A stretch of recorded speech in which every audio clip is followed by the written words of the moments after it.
Hello. I have a question for you. How do we actually manage the impressions others form of us? Well, Goffman outlined 6 clever tactics we use, often without even realizing it, to control how we're perceived. Sound interesting? Then stick around to find out more about these 6 techniques. First up is appearance. This is all about how we dress, groom, and physically present ourselves. The right look can tell people you're serious, stylish, successful, or maybe even rebellious. An example is dressing formal for a business meeting and maybe even showing up with gadgets like a laptop. Next is setting, which is the stage we perform on. We often adjust our environment to match the vibe we want to give off, as though it's an extension of us. Think about tidying up your room before a video call, or choosing a fancy restaurant for a business meeting to impress. It says something about our standards. And there's manner. This is how we speak, our tone and body language. Are you warm and friendly, positive and happy, cold and professional? Our manner tells people how they should respond to us, and they help create an impression about us. For example, for customer service professions, employees are expected to be positive and helpful.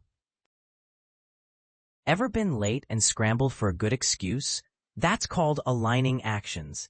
We use these little stories to help others understand or forgive our behavior. It keeps the scene from falling apart. It's our attempt to match our actions with expectations.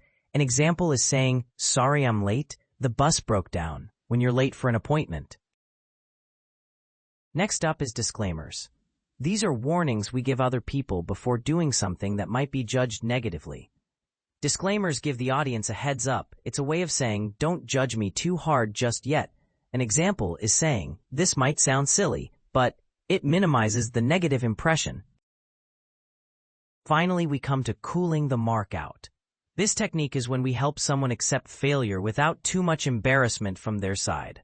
It's a subtle way of keeping the social scene comfortable, even when things don't go as planned. These techniques are like our performance toolkit, helping us play our roles, avoid awkward scenes, and maintain our carefully crafted social image. So next time you're about to click "Join Meeting" with your camera on, just remember, the performance has already begun. Did you enjoy this video? Then follow me and subscribe for more short sociology videos made simple, all in good Doodle style. Do you recognize any of these techniques as ones you have applied yourself? Please share in the comments how you apply them. And please share my video with like-minded people. It would really help me reach a wider audience and make better videos. Thank you for watching.